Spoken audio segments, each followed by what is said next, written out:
1 de junio de 2009. El vuelo 447 de Air France viaja desde Río hasta París. De repente, desaparece sobre el océano Atlántico. I've lost an aircraft with 228 people on board. Los expertos en aviación están desconcertados. No sabemos dónde está el avión o si se ha estrellado. La nave es uno de los aviones de pasajeros con tecnología más avanzada que ha volado nunca. Que una 330 desapareciera era algo casi inconcebible. Ahora se han recuperado las grabaciones de la cabina.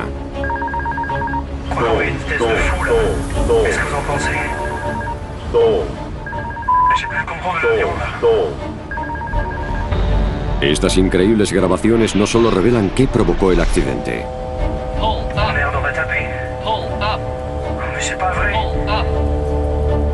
También plantean una pregunta inquietante. ¿Cómo de seguro es volar hoy?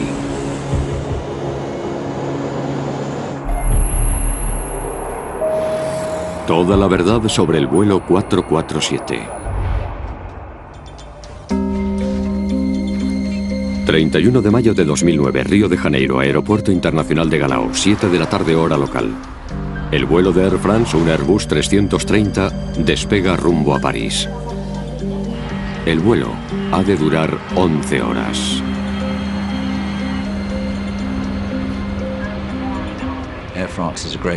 Air France es una aerolínea muy buena. El A330 es un avión de última generación. Los expertos en aviación dicen que el aeroplano está equipado con una tecnología tan puntera que prácticamente se pilota él solo. Los pilotos conducen el avión de forma manual durante el despegue. En cuanto el avión está en el aire, conectan el piloto automático, que no se desactiva hasta los últimos 150 metros del descenso, y luego el aterrizaje dura 2 minutos, durante los que han de pilotar manualmente. Así que en total están al mando unos 4 minutos. A bordo hay 228 personas de 32 países distintos, incluyendo 2 españoles, pero la mayoría son franceses.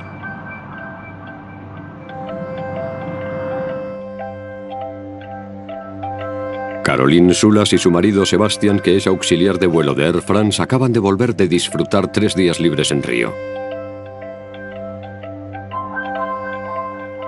Caroline pudo viajar mucho porque iba a todas partes con su marido, sobre todo a Brasil. Fue 3 veces allí. Se enamoró del país. Antes de embarcar en el vuelo 447, Caroline se puso en contacto con su madre Corinne, que estaba en su casa de París. Antes de salir de Río, a eso de las 7, me mandó un mensaje diciendo: qué pena irme de Río, hace mucho sol. ¿Qué tiempo hace en París? Fue el último mensaje suyo que recibí. 1:35 de la madrugada. El vuelo 447 se pone en contacto por radio por última vez con el control del tráfico aéreo de Brasil.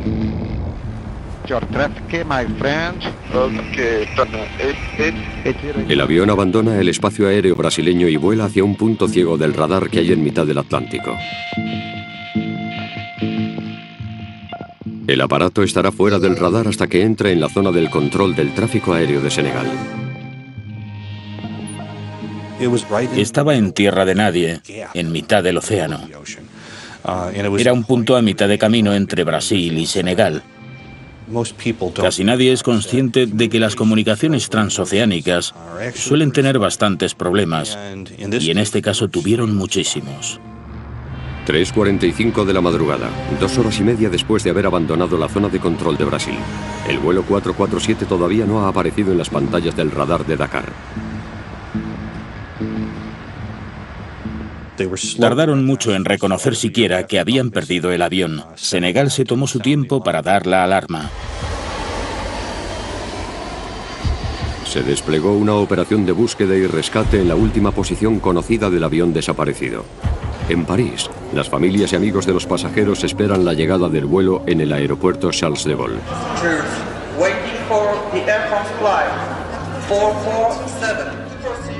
Corinne Sulas espera en casa a que su hija la llame.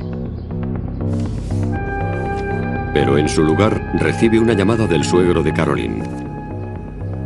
Me llamó para preguntarme cuál era el número del vuelo, porque había oído en la televisión o en la radio que había desaparecido un avión. Yo no lo sabía y empecé a asustarme cuando vi las noticias y escuché la radio. Me puse, ¿cómo decirlo? Histérica. Me puse histérica. Robert, el padre de Caroline, estaba trabajando en el extranjero cuando se enteró. Me quedé solo. Me sentí como si no hubiera nadie más en el mundo. No podía hacerme a la idea de perder a Caroline. No podía ser. Horas después de la desaparición, Air France emite un comunicado. This is a catastrophe, undoubtedly, and we have lost an aircraft with 228 people on board. El vuelo 447 parece haberse evaporado. No hay llamada de socorro ni rastro del avión en los radares. Tampoco hay testigos ni indicios de que haya habido un accidente. Clues to what happened to Flight 447 are frustratingly few. Al principio había muy poca información. No sabíamos dónde estaba el avión, o si es que se había estrellado, ni tampoco dónde estaban los restos. No parecía que la tripulación estuviera preocupada, porque de ser así hubieran hecho una llamada de emergencia al control aéreo, pero no fue así.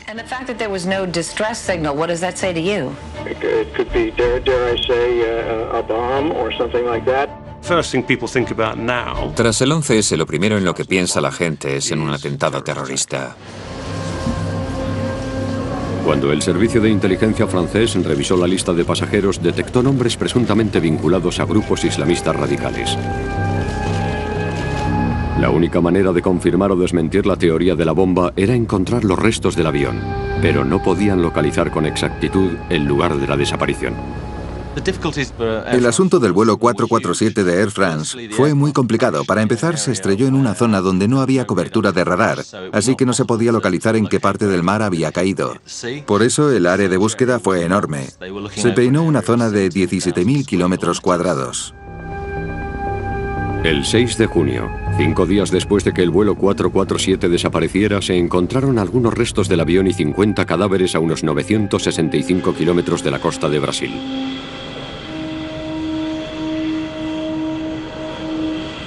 Esto refutó la teoría de la bomba, dado que el vehículo estaba entero cuando se estrelló en el agua.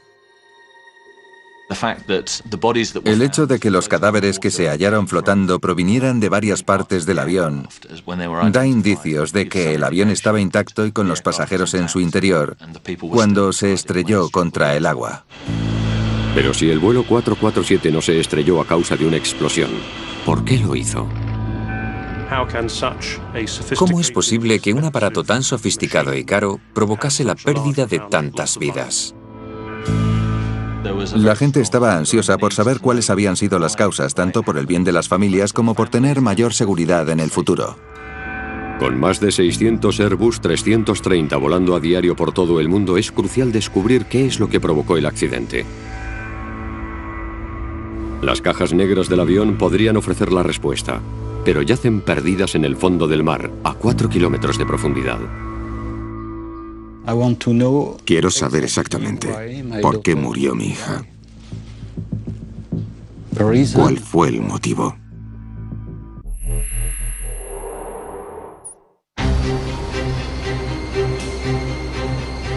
Los investigadores franceses han de descubrir por qué un Airbus 330 de última generación se ha estrellado cerca de la costa de Brasil. Creen que encontrar las cajas negras del avión puede ser la clave para resolver el misterio.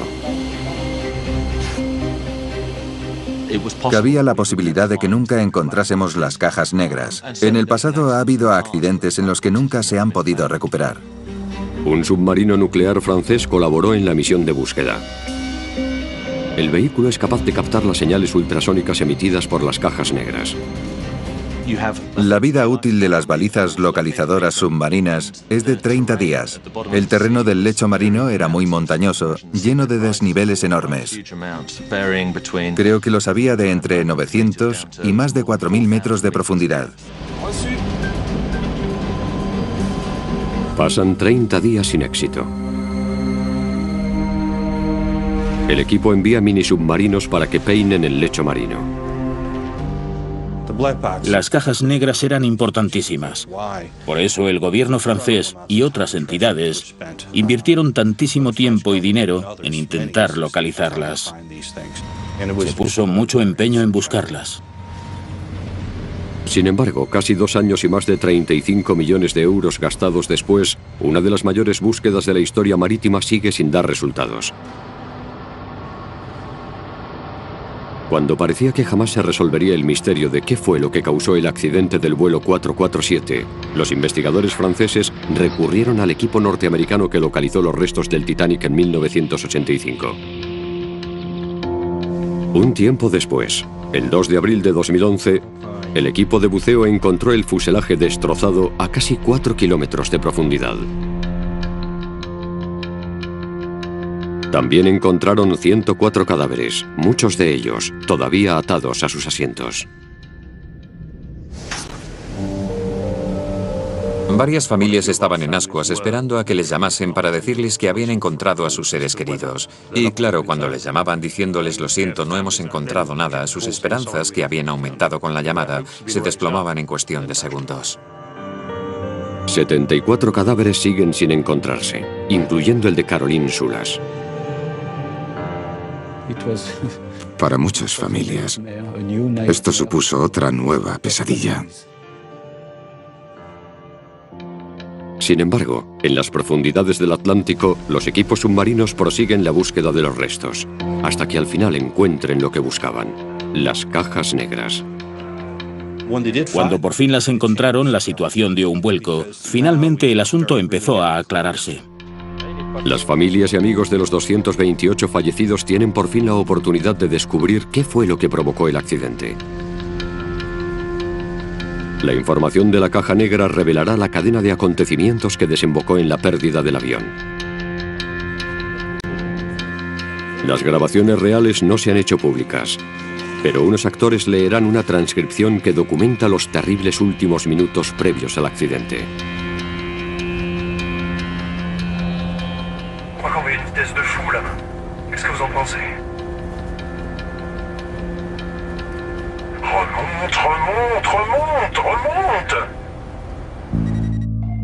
El vuelo 447 abandona Río y se dirige hacia el norte, siguiendo la costa este de Brasil.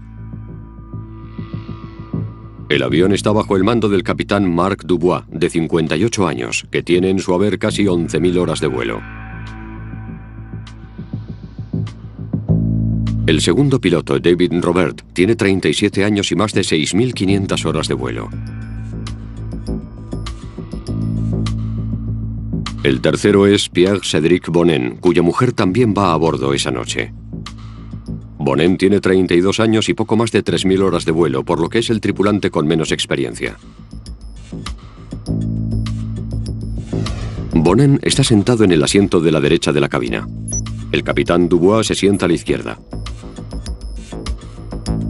Robert está haciendo uso de su pausa reglamentaria para dormir y descansa en el cuartito que hay en la parte trasera de la cabina. Ya se ha servido la cena y han atenuado las luces. Se estima que el avión llegará a París dentro de 8 horas y muchos pasajeros aprovechan para intentar dormir unas horas. En la cabina de mando la situación también es distendida. ¿Todo va bien? Todo va bien. ¿Todo va bien? ¿Pas de café, de té? Todo va bien. Ça ira. A tout à l'heure. Llaman por radio, informan de su posición al control aéreo. La cosa está bastante tranquila. De noche, en mitad del Atlántico, no hay mucho que hacer. El capitán Dubois es un veterano del trayecto Río-París y le señala a su joven primer oficial Bonnen algo interesante. C'est l'équateur. Tu avais compris, je suppose. Non, je m'en doutais. Conforme se acerquen al Ecuador, entrarán en un territorio llamado Zona de Convergencia Intertropical. Esta zona es famosa para los aviadores porque provoca un tiempo convectivo y tormentas. La noche del accidente del vuelo 447 fue bastante interesante porque hacía muy mal tiempo. Michael de Villiers ha analizado los patrones climáticos de la noche del accidente. Aquí se ve que la previsión meteorológica del mapa indicaba que habría bastante actividad tormentosa. Las tormentas son, probablemente, el fenómeno meteorológico más peligroso. Las corrientes de aire ascendentes y descendentes pueden provocar que el avión dé bandazos y, en caso de ser una tormenta muy fuerte, puede llegar a causarle daños estructurales. Hay hielo, granizo, rayos, eso también puede dañar el avión. Hay cumulonimbos de tormenta enormes que pueden elevarse hasta una altura de 15 kilómetros, lo que impide que los aviones comerciales puedan sobrevolarlos. A veces lo que hay que hacer es pensar qué trayectoria y rumbo vas a tomar para intentar evitarlos. Pero al capitán Dubois no parece preocuparle, y el vuelo 447 mantiene el rumbo.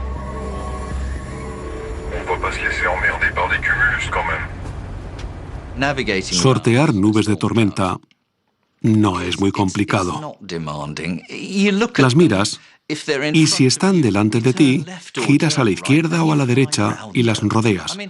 Es bastante sencillo. Otros aviones que atraviesan la zona esa misma noche sí que optan por rodear la tormenta.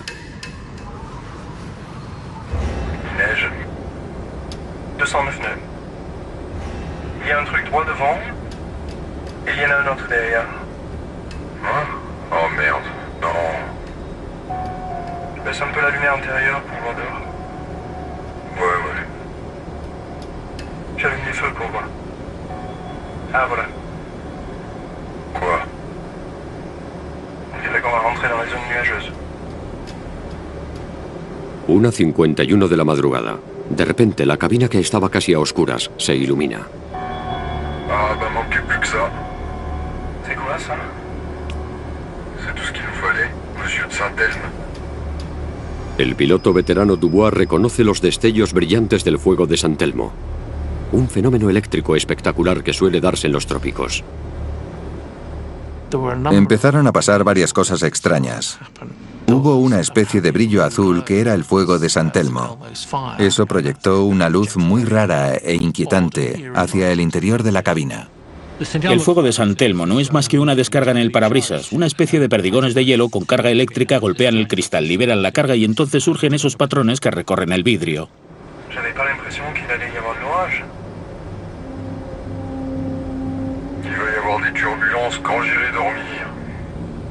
David Robert, que estaba descansando en el cuartito de la parte trasera de la cabina de mando, relevará en breve al capitán Dubois.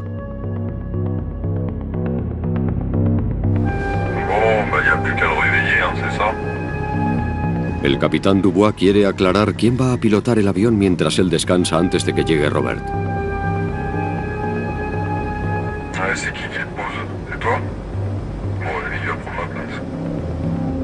Esto significa que Bonnen, que es el que tiene menos horas de vuelo, estará a los mandos del avión hasta que vuelva el capitán.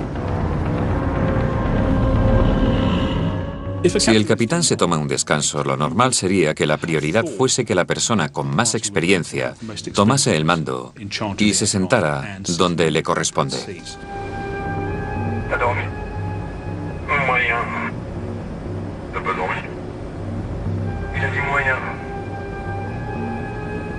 Bon, allez, je me casse.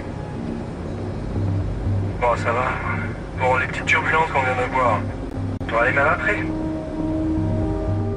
Me pareció curioso que el capitán decidiera descansar durante la que creo que es, sin lugar a dudas, la parte más complicada del trayecto en lo que al clima se refiere. Yo hubiera dicho que esa sería precisamente la parte en la que el capitán querría estar presente.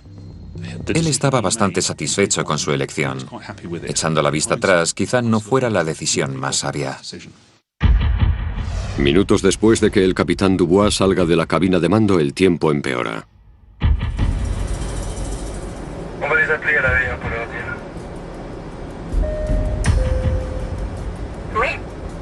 Oui, Marilyn, c'est Pierre devant. Dis-moi, dans 2 minutes, on devrait passer une zone où ça devrait bouger un peu plus. Il faudra vous méfier. D'accord. On s'assoit alors? Ouais, je pense que ça serait pas mal. Je te rappelle dès qu'on est sorti de là.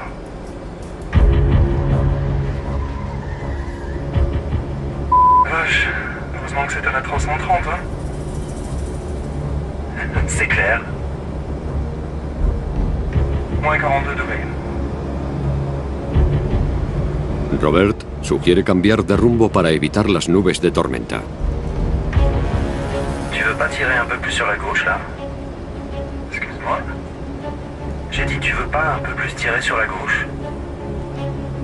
Cuando Bonin gira el avión 12 grados a la izquierda, un penetrante olor parecido al del cloro invade la cabina de mando. T'as touché la clim? J'ai rien touché du tout. Si c'est pas la clim, c'est quoi cette odeur? C'est l'ozone.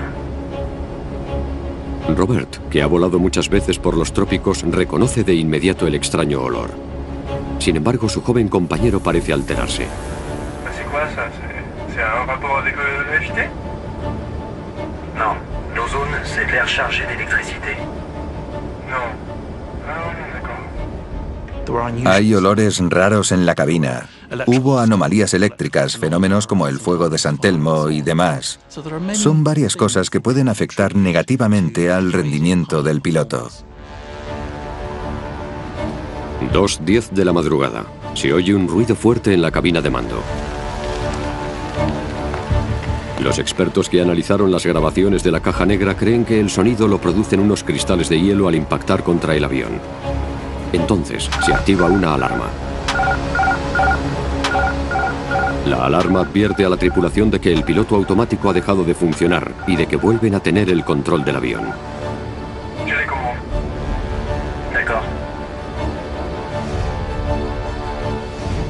Bonin, que está en el asiento del copiloto, se hace con el control manual del avión. Ahora su compañero Robert, que tiene más experiencia, es en la práctica el copiloto. Lo que la tripulación desconoce es que el descenso de la temperatura ha causado que el hielo bloquee 3 sensores muy importantes llamados tubos de pitot. Básicamente, el sistema de tubos de pitot detecta la velocidad con la que el aire impacta contra el avión. Al bloquearse, el indicador se puso a cero y perdieron la información de la velocidad. Es como si el avión hubiera dicho: esta información no sirve para nada, vaya basura. Voy a quitar el piloto automático y que los pilotos tomen el mando. Ahí es donde ellos empiezan a ganarse el sueldo. Pero tampoco es una situación tan grave. Lo único que pasa es que no reciben datos sobre la velocidad. En teoría, cuando se derrita el hielo, los sensores de pitot deberían de volver a funcionar. Lo normal es no hacer nada, seguir pilotando el avión con normalidad y mantener los ajustes de potencia tal cual, porque han funcionado bien hasta el momento. Si la tripulación no toca nada, el avión continuará bastante estable hasta que salgan del apuro y el avión vuelva a volar de forma segura. En el caso del vuelo 447 de Air France, fue la reacción casi refleja del piloto lo que realmente empeoró la situación. Jamás habrá forma de saber por qué el piloto actuó como actuó.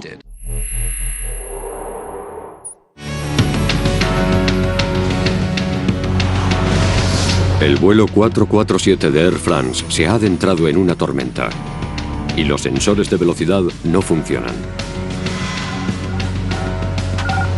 El piloto automático está desactivado y la tripulación ha recuperado el control del aparato. El capitán está en la sala de descanso. El primer oficial Bonin pilota el avión de forma manual. Su compañero, el oficial David Robert, que tiene muchas más horas de vuelo que él, se ocupa de la comunicación por radio.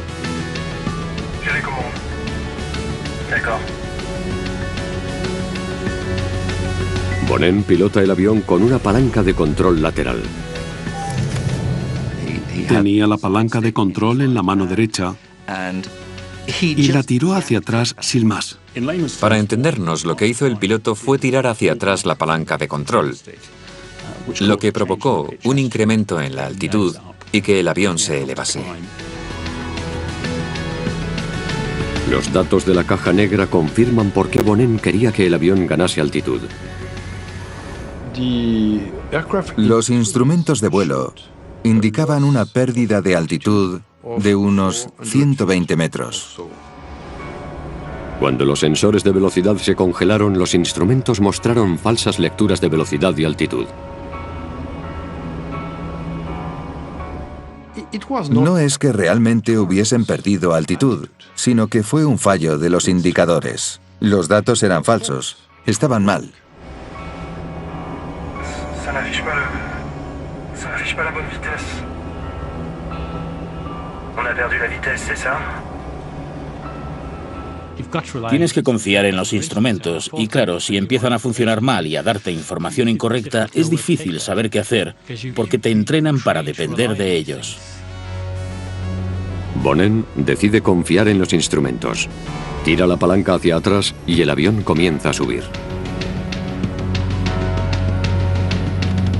El avión asciende con mucha rapidez. De hecho, llega a elevarse 2 kilómetros por minuto, que es una velocidad tremenda cuando se está a esa altitud.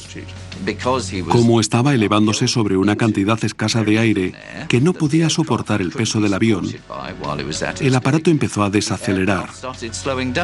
Es como si mantienes pisado el acelerador de un coche y empiezas a subir una cuesta.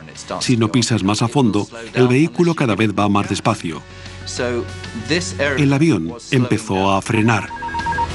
Empieza a sonar otra alarma. Entrada en pérdida.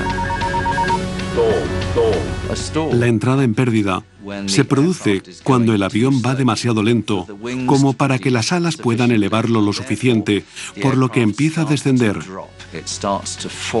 Deja de volar y empieza a caer. Para evitar que el avión caiga, Bonin ha de actuar con rapidez. Cuando saltó la alarma de entrada en pérdida, los pilotos deberían haber actuado de inmediato para cambiar la altitud, inclinar la palanca de control hacia adelante y reducir el ángulo de ataque. Así hubieran salido de la entrada en pérdida. Para salvar la situación, hay que recuperar la velocidad. Y para lograr eso, hay que inclinar el morro hacia abajo y descender. Sin embargo, Bonin no inclina el morro hacia abajo, sino que mantiene la palanca hacia atrás, por lo que el avión sube cada vez más mientras continúa perdiendo velocidad. La única conclusión que puedo sacar es que ellos no creían que el avión hubiera entrado en pérdida. Las grabaciones de la caja negra muestran que en ese momento uno de los 3 sensores de velocidad que se habían congelado ya funcionaba de nuevo. Por desgracia, para cuando los indicadores de velocidad del aire volvieron a funcionar, la altitud del avión y otros parámetros habían sufrido grandes cambios. La información que daban los sensores que habían vuelto a estar operativos parecía incorrecta, aunque no lo era, debido a que todo lo demás era un desastre. Fais attention a ta vitesse. Fais attention a ta vitesse. Ok, je redescends. Stabilise. Ouais. Y fue justo en ese momento cuando la situación pasó de ser prácticamente inofensiva a descontrolarse rápidamente. Robert pulsa el comunicador. Quiere que el capitán Dubois abandone su descanso y vaya a la cabina de mando. Pero nadie contesta.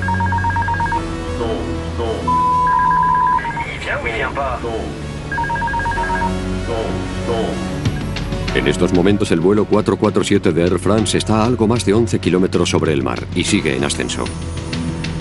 Una vez que estás ascendiendo a mucha velocidad, esta disminuye muy rápidamente. Si siguieras tirando la palanca hacia atrás, la velocidad de elevación aumentaría hasta un punto en el que la velocidad del avión disminuiría hasta que el aparato entrase en pérdida, y entonces la situación daría un vuelco. A casi 11 kilómetros y medio de altura, el vuelo 447 comienza a caer.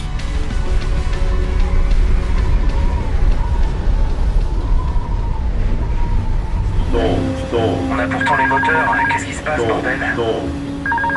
Tu comprends ce qui se passe ou pas? J'ai plus le contrôle de l'avion. J'ai plus du tout le contrôle de l'avion. Merde. On est où? C'est quoi, là? Je crois qu'on va trop vite. Poco menos de un minuto después de que lo llamaran por primera vez, el capitán Dubois vuelve a la cabina de mando y se sienta en el asiento auxiliar detrás de los jóvenes oficiales. Bon, qu'est-ce qui se passe là? Qu'est-ce que vous foutez? Mais qu'est-ce qui se passe? Qu'est-ce qui se passe? Je sais pas ce qui se passe. Vers le contrôle de l'avion. On a totalement perdu le contrôle de l'avion. On comprend rien. On a tout tenté.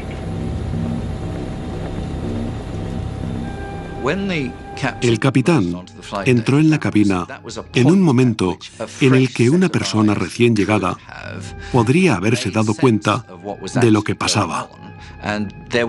Aún daba tiempo a salvar el avión.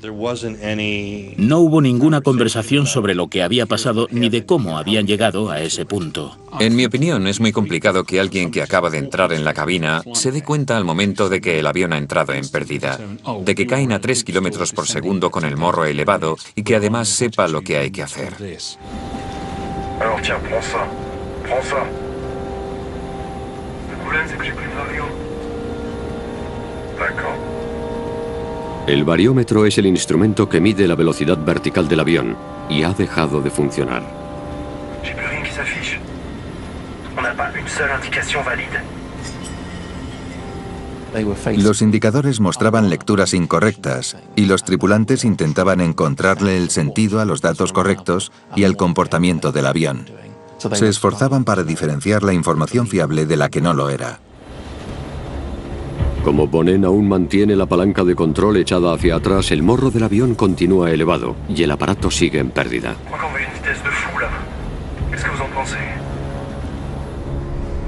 En su opinión, el avión va demasiado rápido, así que se dispone a activar los frenos aerodinámicos.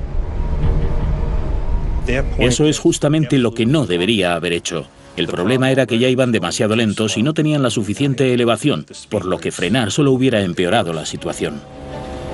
David Robert le dice inmediatamente al piloto que no lo haga. No, surtout sors pas les freins. ¿No? Ok. Les sors pas. El avión desciende hasta una altura inferior a 9 kilómetros, pero todavía están a tiempo de salir de esta. Si hubieran orientado el morro del avión hacia abajo y hubieran aplicado la suficiente potencia, podrían haber salido de pérdida y haberse recuperado por completo. Como el avión estaba intacto, podrían haber continuado el trayecto sin más. Robert asume el mando del avión sin dar el aviso oral habitual. Tampoco se da cuenta de que Bonnen sigue tirando de la palanca hacia atrás y la tripulación se centra en enderezar las alas en lugar de en orientar el avión hacia abajo y darle más potencia para salir de pérdida.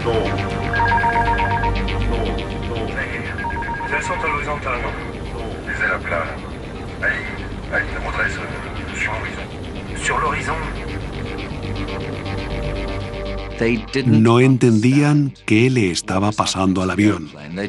Su visión del asunto era tan confusa que las acciones que emprendieron, con la esperanza de solucionar los problemas, no pudieron ser más inapropiadas.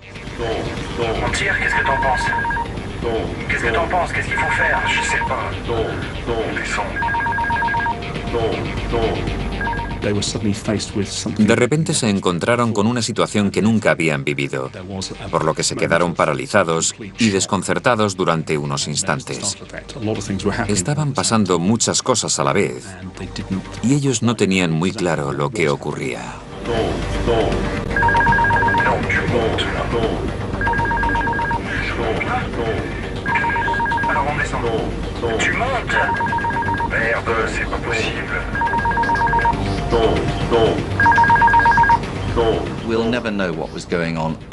Nunca sabremos qué pasaba por las mentes de los pilotos. Lo único que está claro es que estaban confusos, pero jamás sabremos en qué pensaban exactamente. La alarma de entrada en pérdida, que había sonado 58 veces, se para.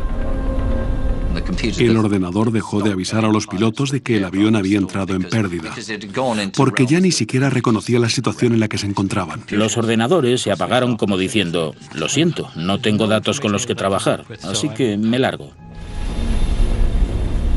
El avión desciende a toda velocidad hacia el océano, que está a unos escasos 6 kilómetros más abajo. El avión descendió así, a una velocidad media de entre 3 y 4 kilómetros y medio por minuto. Eso es una barbaridad y produjo un estruendo terrible. El ruido aerodinámico fue tremendo, porque las alas provocaron muchas turbulencias. Robert cree que tiene el control del avión, pero no parece darse cuenta de que Bonin continúa inclinando la palanca hacia atrás, por lo que el morro sigue elevado.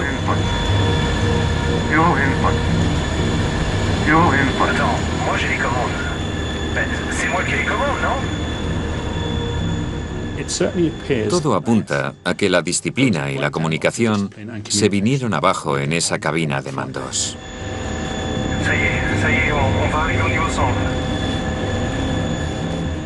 Estaban volando al nivel 100, que equivale a poco más de 3 kilómetros. Creo que ese fue el momento en el que pensaron, tuvieron tiempo para solucionarlo, pero aquí ya era difícil que se salvaran. El avión caía a plomo, como si fuera una piedra. Ya no volaba, solo caía. Y lo hacía con el morro apuntando hacia arriba.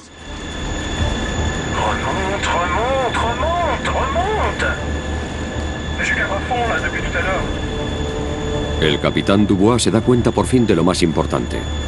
Se percata de que Bonin ha tirado la palanca hacia atrás, elevando el morro y provocando que el avión entre en pérdida.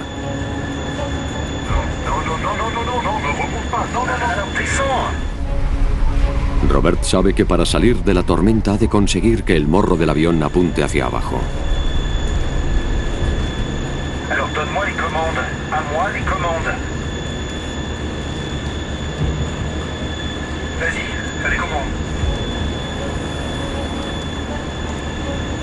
Attention, je cabre. Je cabre. Je cabre. Il faudrait là, on est à 4000 pieds. Je cabre là.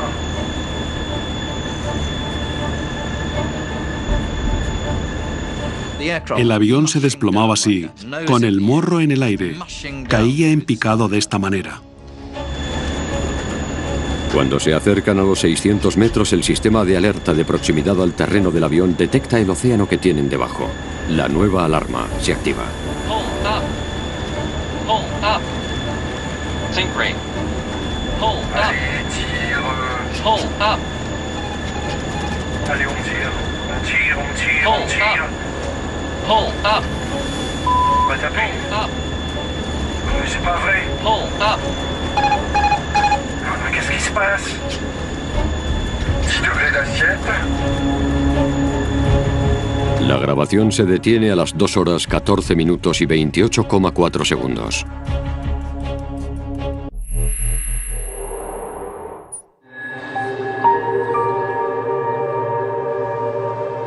...228 personas murieron en el vuelo 447 de Air France. El accidente también destrozó las vidas de muchos familiares y amigos de las víctimas. Sebastian Bedovati y Caroline Soulas se conocieron en 2003 en un vuelo de Air France con destino a San Francisco.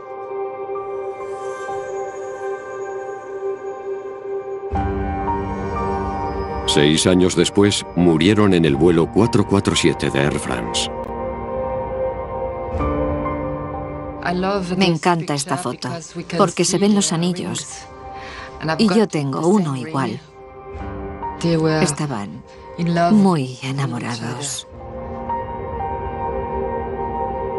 Sus padres, Robert y Corinne, visitan a menudo el monumento dedicado a los pasajeros y la tripulación del vuelo que hay en el cementerio del Père Lachaise. Su hija no tiene tumba porque nunca se recuperó el cuerpo.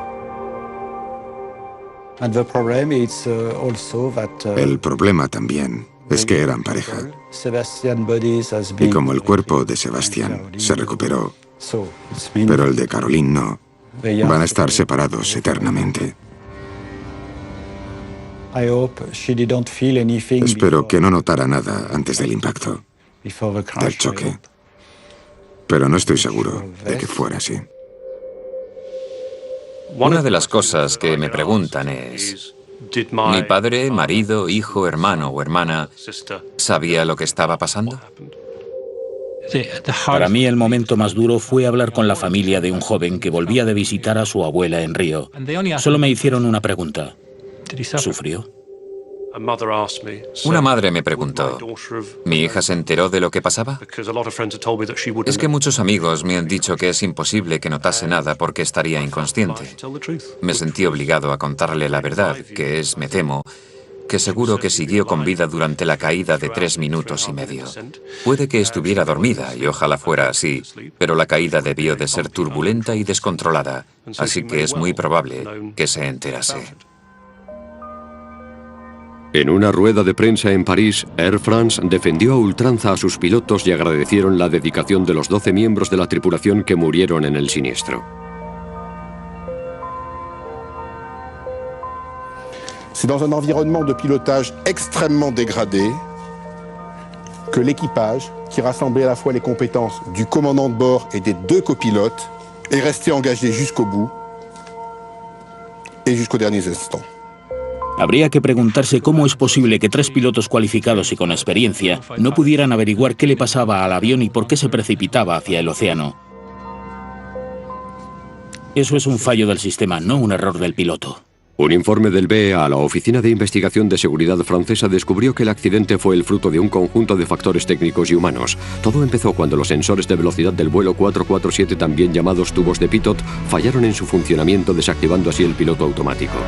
Thales, la empresa fabricante de los tubos de pitot, dijo que los tubos tuvieron que funcionar en un entorno muy adverso y no se encontraban en una situación que se ajustase a los parámetros especificados ni a los requerimientos de la certificación. Pero esta no fue la primera vez en la que esta clase de tubo de pitot había fallado. La Agencia Europea de Seguridad Aérea estaba al corriente de que había habido 17 casos de fallos de tubos de pitot entre 2003 y 2008. La AESA afirma que no les dijeron que las tripulaciones hubiesen tenido problemas para solucionar las dificultades. Los tubos de pitot estaban diseñados para cumplir controles de calidad exigentes y por lo tanto no estaba justificado que se tomasen medidas de forma obligatoria. Air France sabía que los tubos habían dado problemas y había acordado cambiarlos por otros en cuestión de meses, aunque funcionaban.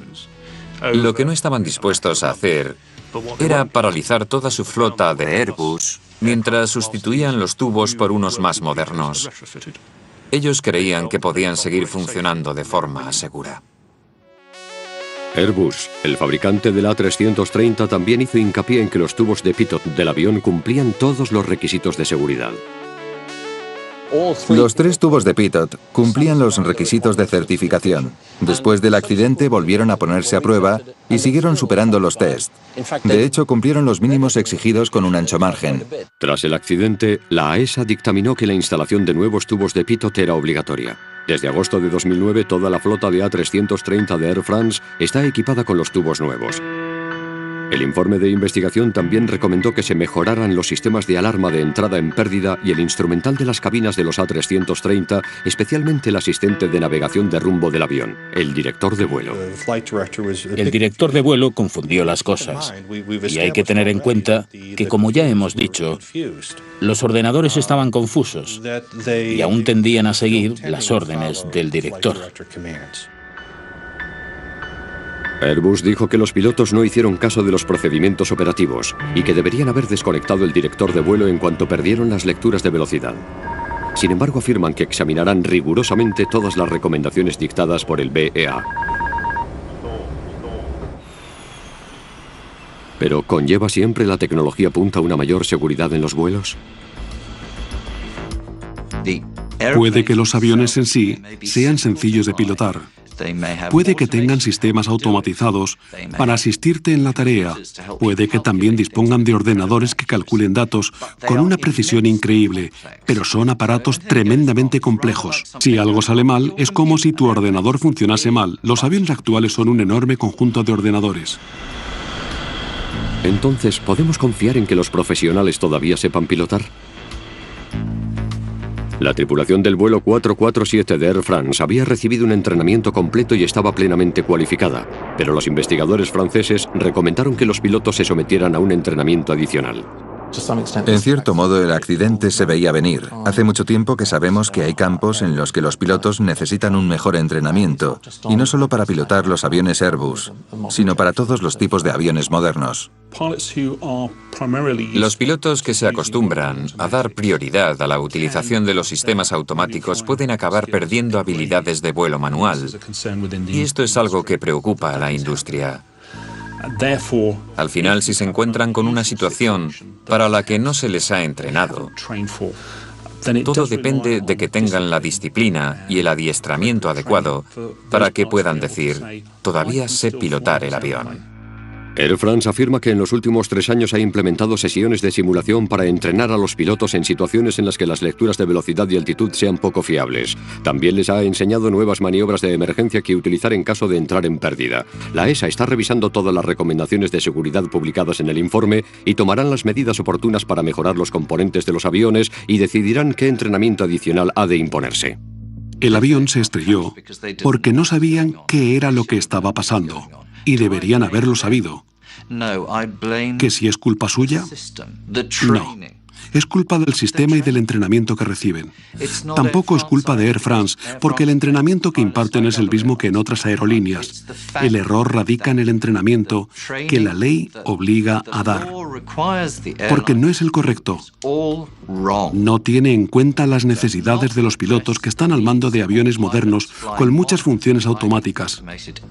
Y por eso mismo pasó lo del vuelo 447.